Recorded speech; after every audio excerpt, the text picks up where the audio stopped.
Hello, everyone, and welcome to Anteater TV's second episode of Shoot Your Zot. I'm Adrienne. And I'm Lyndsey, and we will be your hosts for the evening. Shoot Your Zot is a speed dating game show where UCI students get to take a chance at romance with fellow anteaters. After receiving over 60 applicants, we selected 6 of them to get together with us today, and none of them know who we picked to participate. For this game, we've got 1 Bachelorette and 5 male contestants who will get to know each other over the course of 3 rounds. After that, we will see if our Bachelorette shoots her Zot. Now, let's introduce our contestants. First up is Anteater number 1. He's 19 years old and is a second-year aerospace engineering major. Next up is Anteater number 2. He's 20 years old and is a third-year English major. Now, we have Anteater number 3. He's 20 years old and he is a fourth-year software engineering major. Next is Anteater number 4. He's 21 years old and he is a third-year psychological sciences major. And lastly, Anteater number 5. He's 21 years old and is a third-year music major. Now that we've met all of our contestants, let's introduce our Bachelorette to all of you. She is 19 years old and she is a second-year dance major. So welcome everyone, say hi. Hi everyone, excited to meet you all. Hello. Hello. Hi. Hello. Nice to meet you. It's nice to meet you all. Now, let's get started with round 1. This round will be a way to break the ice with everyone before we dive into the deeper stuff. You all have 5 minutes for this first round. Yeah, I have a little icebreaker question for all of y'all. What do you guys like to do in your free time? In my time, I just hang out. I have like a pretty nice big group of friends, so we like to hang out a lot. Recently we've been going disc golfing, which is kind of interesting. And then we also have our little band that we practice with sometimes, so that's always good. Do you have a band name?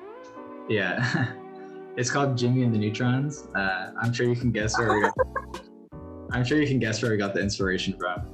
No clue whatsoever.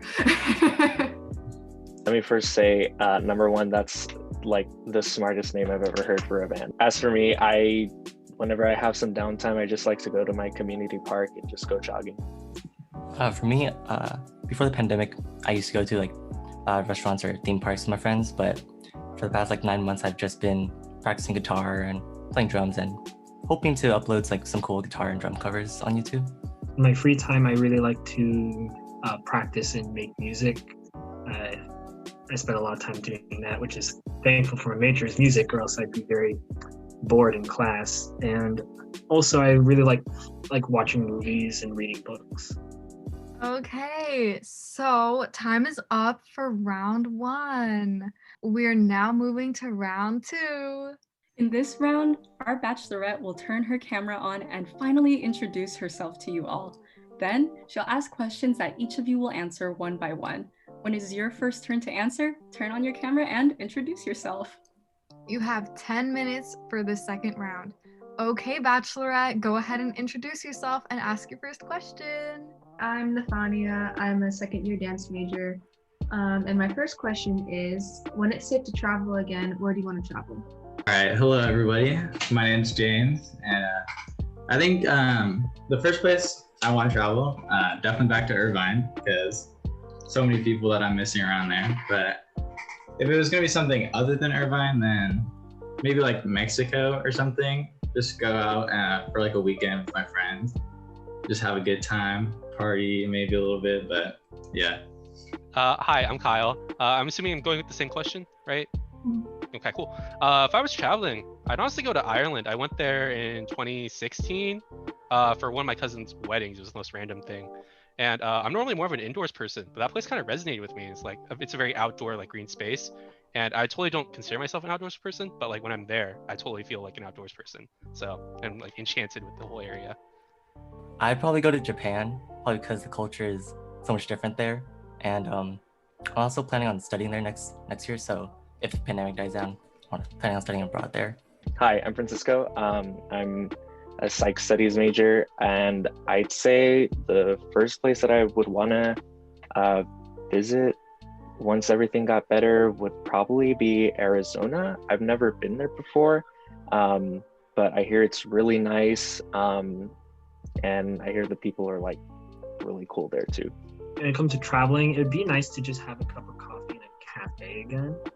I kind of miss that, but out of country, the two places I really want to go to are either Italy, because I'm basic and I love Italian food, like every person should, and also New Zealand, and I want to see what the fuss is about. Also, how would you answer that question so they know a little more about you too? I've always wanted to go to Scotland for kind of the same reasons why I'd want to go to New Zealand, just the nature, the animals, the people. I want to see what the fuss is about pubs. I think that would be a fun thing to do. Yeah. Okay, next question. What's your most irrational fear? Yeah, I guess I'd say my most irrational fear is I guess just like the unknown.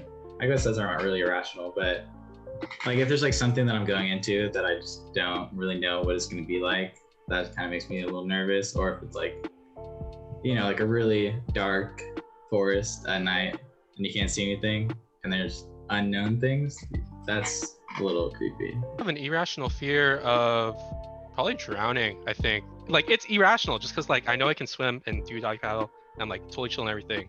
But sometimes, like, just when I'm going, like, swimming with friends and stuff, it's kind of a worry for me. I have no clue why. Ever since I was a kid, I was, like, always afraid of dark. Even, like, to go to the restroom, I would always turn the light on. And if I'd be blinded by the light, I always have to, like, turn on the lights when I use the restroom, or else I feel like some ghost or some monster's gonna eat me or something. Me, it would probably have to be like drifting off into space. And the reason it being an irrational fear is just because I never would imagine any situation where I'm in space, drifting off into nothingness and not coming back. It kind of scares me. I would say maybe my most irrational fear, I could say, not a fan of bugs. Spiders are cool. And I don't like insects. Arachnids are fine, as long as they're not poisonous, I guess. I think just being lost and not knowing forgetting who I am, and then forgetting like everyone around me would be terrifying. Like, I really hope it wouldn't come true. I'm gonna hope that I don't get like Alzheimer's, and then I hope that doesn't happen. But yeah. Do you guys have any secret talents? I mean, I guess I can solve the Rubik's Cube. I guess that's not really that impressive though, but yeah. Well, how long does it take you to solve the Rubik's Cube? No, it's like pretty slow actually. I just know how to do it. I mean, the most I've done with the Rubik's Cube was accidentally solve two sides. So that's kind of all I got with the Rubik's Cube. Yeah, no, that's just the first thing that came to mind because I like have it right here. Oh, nice.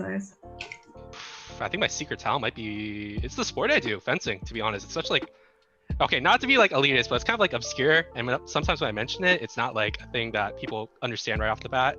And it's not something you can tell either by looking at a person, you know? Like a football player might be like really like bulkier if they play like defense, or a basketball player might be like super tall. Fencing doesn't really have like one specific quality. It's kind of just something that I'm into. I'm treasurer for the club. My dad tried to get me into fencing. Wasn't too into it, sorry. Yeah, it's make or break off first impression. No worries. Yeah. I think I was just more excited about hitting people with the sword. So my parents are like, let's put you into dancing instead. So yeah, that works too. Yeah. Talent, probably be singing, not good, but very badly. Like, I am so tone deaf, I can hit all the wrong notes in a song, and I upload covers to show how tone deaf I am. So yeah, that'd be a talent. Will you upload covers of your tone deaf singing? Yes. I love that. That is actually so funny. No shame. I love that. That's really funny. Pretty decent at archery. I took a class a couple years ago and I was doing pretty okay. I haven't practiced since, but that's probably the only like secret talent that I can attribute to myself. Yes, I'd say my secret talent is that I used to do it more often, but I still kind of practice. I do coin magic. So I can like With a coin, I can roll it across my fingers, or I can make it vanish and make it reappear. Stuff like that. Very impressive. What about you, Nathania, before we wrap up? I can wiggle my ears, but I feel like that's not like a super secret talent. I can do a handstand and hold that for a bit. I think yeah. So, time is up. We are in the final round. The Bachelorette will have individual conversations with each contestant.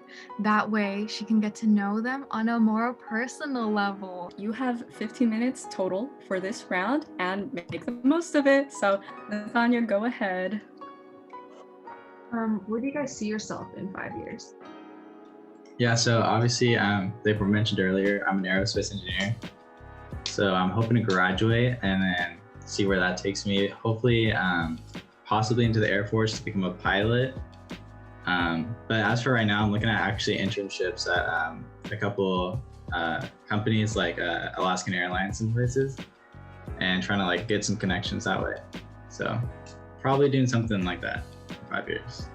That's super cool. Have you ever thought about going into like Boeing or anything like that? Yeah, they're definitely one of the bigger options available for the field. But yeah, so it's definitely a possibility. Where do you see yourself in 5 years? Hopefully graduated by then. I'm working towards a yoga license right now, like a yoga like teaching license. So I might do that instead. I'm thinking about creating a program to like boost well-being through yoga, dance, and like other generalized movement. I don't know. We'll see if that takes off. Okay, well, I'm an English major, and in high school, I really thought I was gonna be a book editor. So I might still do that. But my problem though is it's the whole fiasco of like the book genre dying out, if that makes sense, as we move into more online mediums. What I'd like to do, not authoring, because I'm not quite there in terms of creativity, but I think editing would be fun. You get to read like other people's creative ideas, help them make their dreams, like the realities come true, help other people like find good stories that they want to read. Yeah, I don't think it's a terrible job. I still honestly feel like I'm 15, but I'd probably be, hopefully I'm a software engineer, so hoping to have some job in like Facebook or Amazon, or maybe something small, but something that like pays well enough where I could actually like support myself. I'm also in a band. So I didn't mention earlier because I didn't want to steal the thunder away from the other person in the band. But yeah, I hope my band starts to play at some more gigs in the future. What about you, Francisco? If I haven't gotten like my bachelor's in psych yet, probably starting my own little like business idea that I have here in town. I think there's like a good demand for it, so I'd probably be doing that if I wasn't like too focused on school. In 5 years, I'd hopefully have attended grad school and maybe get a PhD, because what I really want to do is become a professor of music. I just can't decide of music theory or experimental music, and I really want to compose pieces for like movies, video games, theater, like, and stuff like that. That's where I really want to do soundtracks for stuff. Describe your perfect date. I definitely would want it to be like more of an adventure than just like going to like eat or like going to like the movies or anything. So I definitely want to like go for like a long drive with them, just so I can like get their like sense of like their music, what kind of like playlists they're gonna be doing, and then maybe have like a picnic. And then probably at night too, because I like the vibes at night. I feel like people are more open and honest at night. I've always wanted to have a picnic in Aldrich Park. I haven't really done that before, but there's a lot of my favorite food spots are around UTC, Albertsons area, and my goal is eventually to try all of them.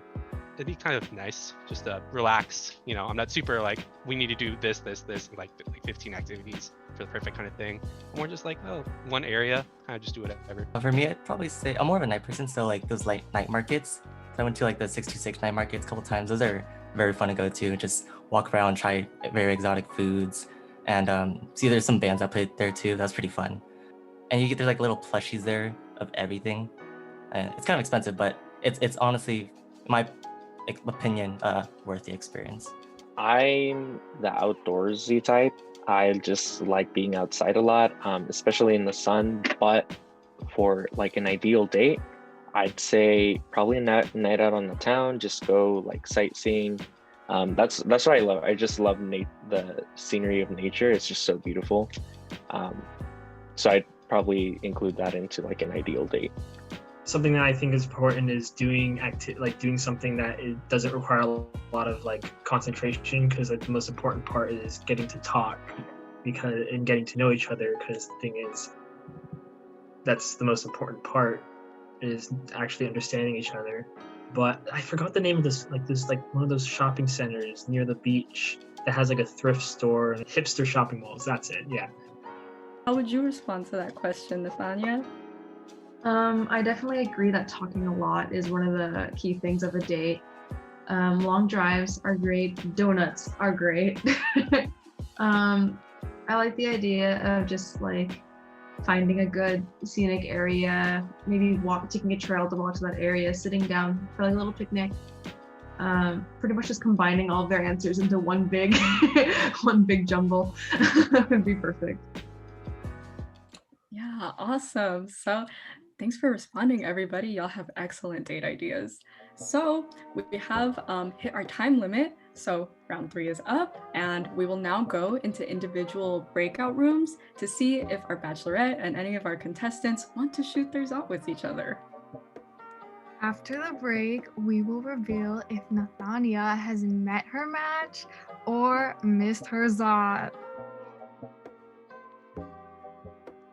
Okay, everyone, we are back and we have the results.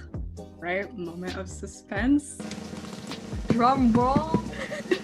So, our Bachelorette, our beautiful Bachelorette, Nathania, has matched with Anteater number 1, James! Yes! Round of applause. So, congrats to you two.